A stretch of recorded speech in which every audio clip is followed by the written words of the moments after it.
Dans cette vidéo, je vais vous parler d'un trader qui dit avoir découvert le secret de l'analyse technique. Ce trader anglo-saxon a une chaîne, plusieurs millions d'abonnés, et la vidéo que j'ai vue, mais les autres aussi, font des dizaines de milliers de vues. Et pourtant, il raconte n'importe quoi. Je vais vous montrer pourquoi. Dans sa vidéo, il parle de liquidity grab. J'avais fait une vidéo sur ça. Si vous voulez la voir, cliquez sur le lien qui apparaît en haut à droite. Le marché, par son fonctionnement d'achat et de vente, se déplace de zone de liquidité en zone de liquidité. Là où il y a des acheteurs, les cours ont du mal à baisser, comme ici.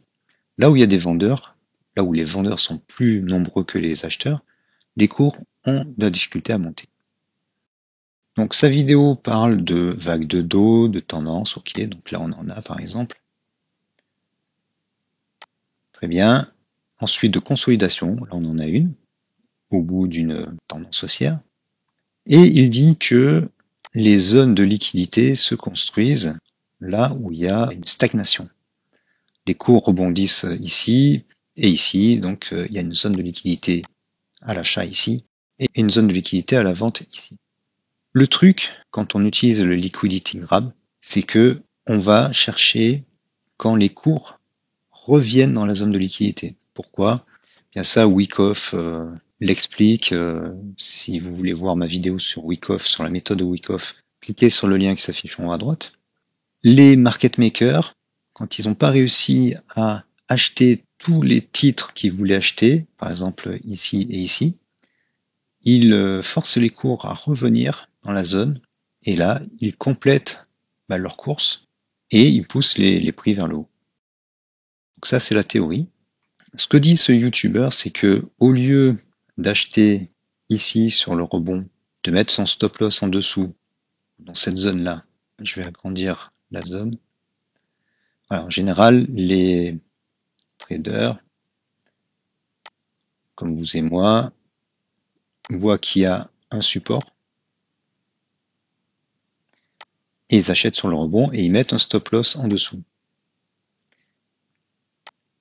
Petit ajout au montage, en fait, la zone de liquidité, cette zone, elle est créée par les traders qui placent des ordres stop. En effet, si l'ordre n'est pas programmé, ça apparaît pas dans le carnet d'ordre. Donc les zones de liquidité, à cet endroit, sont créées par les ordres stop loss. À cela s'ajoute bien sûr le besoin ou l'envie des market makers d'acheter à ce niveau-là pour renforcer leur position qu'ils veulent pousser vers le haut avec le déséquilibre qu'on va voir tout à l'heure. Et donc, quand tous les stop-loss sont épuisés, ça veut dire qu'il n'y a plus de vendeurs inscrits dans le carnet d'ordre, et donc la porte est ouverte aux acheteurs, et ils déplacent les prix vers le haut. Il y a un déséquilibre qui est fait. Vous pouvez voir ma vidéo sur le déséquilibre des prix, les fair value gap. Le lien s'affiche en haut. Un déséquilibre se fait, et les prix sont comme aspirés vers le haut, puisqu'il n'y a plus de vendeurs à ce niveau-là. Mais ça ne veut pas dire qu'il n'y aura pas une autre zone où les prix vont bloquer parce qu'il y aura beaucoup de vendeurs. Et ce que font les market makers, en plus de venir capturer la liquidité, ils capturent aussi les stop loss pour déclencher les stop loss. Et une fois qu'ils sont sûrs qu'ils ont déclenché tous les stop loss, ça crée un déséquilibre des prix, les prix remontent vers le haut. Et ce que ce trader dit, c'est que les prix vont remonter vers la zone de liquidité en haut, puisque entre, il y a très peu de vendeurs. Donc ce qu'il conseille, c'est d'acheter quand la zone de liquidité est enfoncée. Donc là, ça serait plutôt par là. Et donc, on achète là, on met notre stop loss plus bas, et on a pour objectif cette zone-là.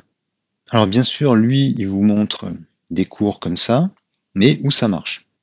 Si on avait acheté par là, en considérant que là on était bon, déjà on ne serait pas remonté jusqu'ici. Donc pour le target price, c'était raté. Ensuite les cours ont baissé et ils ont continué de baisser. Là c'est pire puisque en fait ils montent jamais, ils baissent et notre stop loss déclenché. Bien, je vais dire c'est normal. Pourquoi? Eh bien parce que quand on a des cours comme ça et qu'on utilise uniquement les supports, les résistances, les zones de liquidité, eh bien c'est très imprécis. Ça c'est ce que faisaient les gens avant, qui est des ordinateurs capables de calculer des indicateurs à la volée. C'est très très imprécis. D'ailleurs, vous trouverez dans la littérature des bouquins qui sortent les statistiques sur les patterns. Alors, comme en plus c'est fait sur des cours d'action, donc du daily, sur un historique qui est pas si énorme que ça, en général c'est 20 ans, 40 ans, c'est pas des statistiques très fiables. Donc si je vous mets ce graphique comme ça, et que vous vous concentrez sur cette zone-là, sur ce range-là, rien ne vous permet de dire que ça va monter ou descendre. Rien. Au contraire, vous allez penser que voilà, j'ai une tendance haussière, voilà, et donc ça va continuer. En tout cas, c'est ce que dit ce trader. On achète là et on attend que ça remonte jusqu'ici. Ça aurait pu marcher ici ou ici, mais pas ici. Et ici, les prix n'ont jamais suffisamment monté pour qu'on puisse remonter son stop loss et avoir une bonne marge. Les prix ont tout de suite chuté.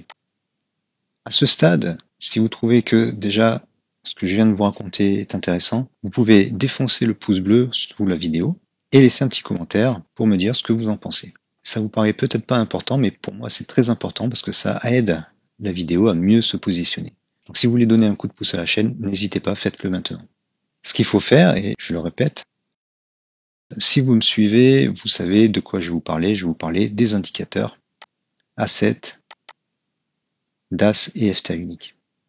En effet, à ce niveau-là, déjà dans le trending range, là, on voit que le FTA vert, c'est le plus long terme, lui, il est baissier. Il a suffisamment monté auparavant. Donc on a une inversion de tendance sur cette fréquence, la fréquence la plus faible, qui correspond donc au plus long terme. On est en haut d'une phase haussière. Donc il y a peu de chances qu'on reparte à la hausse. Surtout sur une paire de Forex comme celle-ci. Après, le DAS, lui, au moment où vous voulez acheter, il était déjà passé en dessous de moins 10. Donc on peut tenter d'acheter lorsqu'il repasse au-dessus de moins 10, mais pas quand il passe en dessous de moins 10. Et quand on était ici, le FTA vert était baissier. Voilà, donc avec les FTA, qui sont tous représentés dans le FTA unique, on a une idée globale de toutes les fréquences.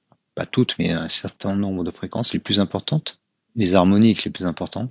Et on voit que on est plutôt en début de phase baissière. Tout comme ici, quand les FTA commencent à remonter, eh bien on est en fin de phase baissière, effectivement les cours commencent à remonter. Donc oui, les vagues de dos, la liquidité, les supports, les résistances ont un rôle à jouer, des informations à vous donner, mais cela ne suffit pas. Ce trader qui prétend avoir tout compris, avoir compris le secret de l'analyse technique, affiche uniquement les cours, et en fait, il n'a pas compris. Par contre, il montre uniquement des cas où ça marche. Mais il suffit de regarder sur n'importe quel graphique déjà, vous aurez du mal à trouver des zones de consolidation aussi longues, des trading range. Il y a toujours des wedges, des double bottom, des triple bottom, et rarement des trading range. En tout cas là, j'en vois pas. Donc c'est des situations très rares. Voilà, là il y a un canal haussier.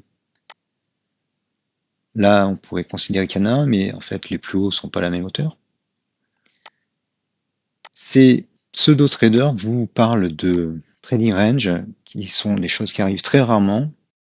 Ensuite, vous disent de faire des choses, c'est-à-dire acheter quand on vient en dessous de la zone de liquidité, parce que ça va repartir vers le haut, mais en fait, non, on n'a rien qui nous permet de dire que ça va partir vers le haut ou vers le bas. À moins vraiment que vous fassiez vous-même avec vos yeux et votre cerveau une décomposition en série de Fourier, comme les FTA peuvent le faire, naturellement. Si vous êtes arrivé à ce niveau de maîtrise, ça peut fonctionner.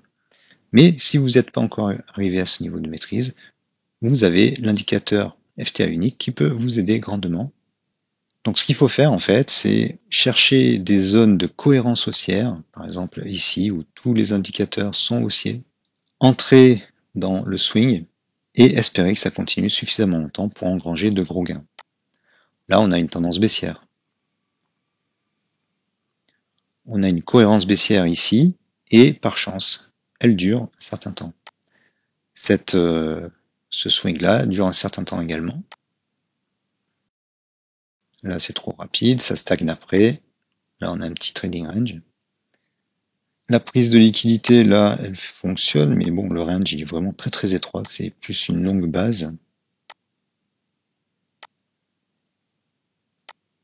À la sortie de ce pattern, on a notre DAS orange qui repasse au-dessus du bleu, puis au-dessus de 10, et les FTA qui sont tous en retournement.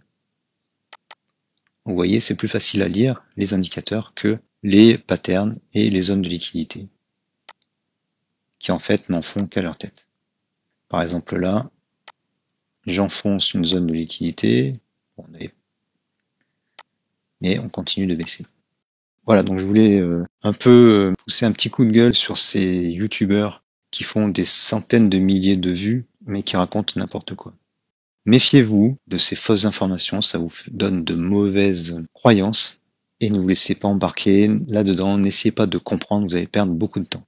Voilà, si vous avez apprécié ces informations, likez la vidéo, laissez un petit commentaire, dites-moi quelles sont vos difficultés en trading, qu'est-ce qui vous reste à craquer pour vous améliorer, et j'essaierai d'apporter des réponses dans de prochaines vidéos. Pour ne pas rater ces prochaines vidéos, abonnez-vous à la chaîne et cliquez sur la petite clochette afin de recevoir les notifications. Il me reste à vous dire merci d'avoir suivi jusqu'ici et à bientôt dans d'autres vidéos.